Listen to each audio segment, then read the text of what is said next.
fato de que alguns materiais, quando atritados, podem atrair pequenos objetos, já vem sendo observado há muito tempo. Na Grécia Antiga, no século VI a.C., o filósofo e matemático Tales, que vivia na cidade de Mileto, observou que o âmbar, quando atritado com lã, é capaz de atrair penas e pequenos pedaços de palha.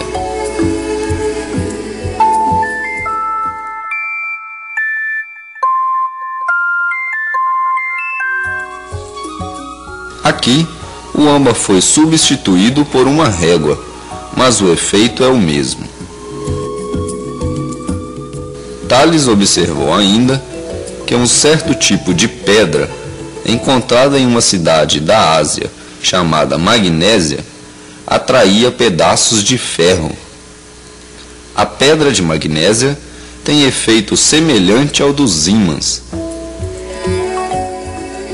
Na antiguidade, passando pela Idade Média até o Renascimento, surgiram várias explicações para estes fenômenos. Alguns filósofos gregos, como Plínio, consideravam que o ímã tinha alma, atraía o ferro com uma simpatia que encantava, com um olhar que fascinava.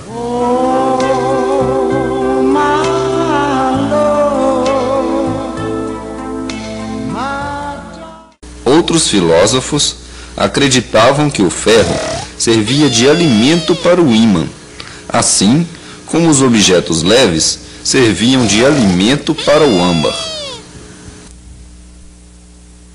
Outros ainda, como o grego Plutarco, explicavam a atração de pequenos objetos pelo âmbar, dizendo: o âmbar, quando atritado, emite uma substância sutil e espiritual por lugares ocultos de sua superfície. Essa substância sutil retira todo o ar ao redor do âmbar, criando um vazio que atrai pequenos objetos próximos. Atualmente, sabemos que estas concepções estão incorretas. Apesar de brincarmos, estas ideias foram bastante respeitadas e discutidas na época em que foram elaboradas. Hoje, entendemos os fenômenos de atração entre o ímã e o ferro como sendo de natureza magnética, e a atração entre materiais atritados e pequenos objetos como sendo de natureza elétrica. Do grego eléktron significa âmbar.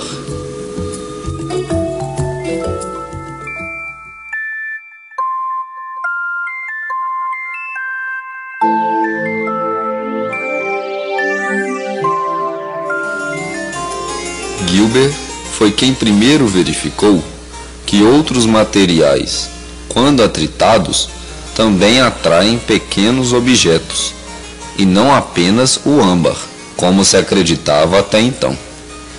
Verificou ainda que estes materiais atritados atraem também areia, limalha de ferro, papel, serragem e até a água, e não só pedaços de palha e penas. No entanto, Gilbert e seus antecessores só conheciam a atração elétrica, ou seja, a repulsão elétrica ainda não havia sido observada. Nesta época, experiências curiosas eram apresentadas na corte para encantar e divertir as pessoas. A gravura mostra o menino suspenso tendo seus pés atritados por um disco e transmitindo a influência elétrica para a menina, o que provoca atração de pedacinhos de papel. Voltando ao século XVIII, outras observações, teorias e experimentações foram desenvolvidas por cientistas não menos importantes como Franklin e Coulomb. Porém, os fenômenos elétricos só começaram a ser entendidos como um todo com a descoberta do elétron, em 1897, por Thomson.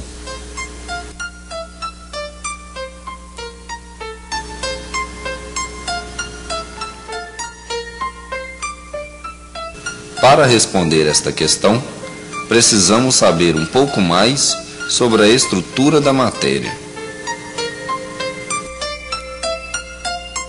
A matéria é constituída de átomos, que por sua vez contém um núcleo com prótons e nêutrons rodeados de elétrons.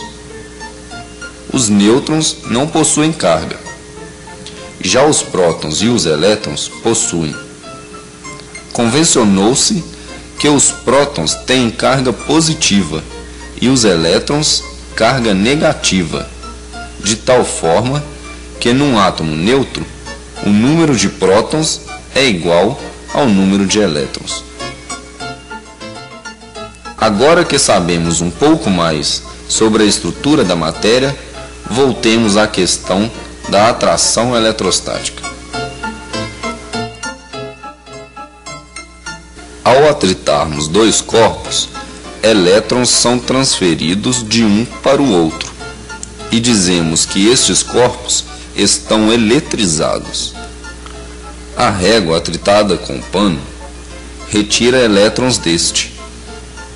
Assim, a régua fica com carga negativa e o pano com carga positiva.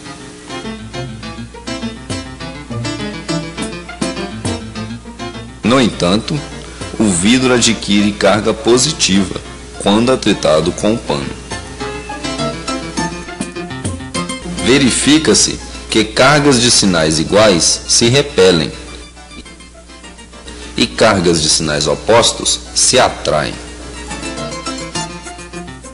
Assim, uma régua eletrizada negativamente repelirá outra régua eletrizada negativamente.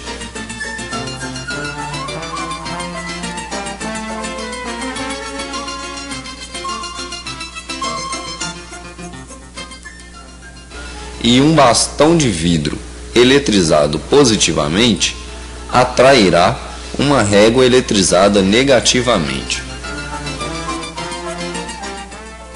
No entanto, já vimos que a régua eletrizada atrai também objetos neutros, ou seja, objetos que não foram eletrizados.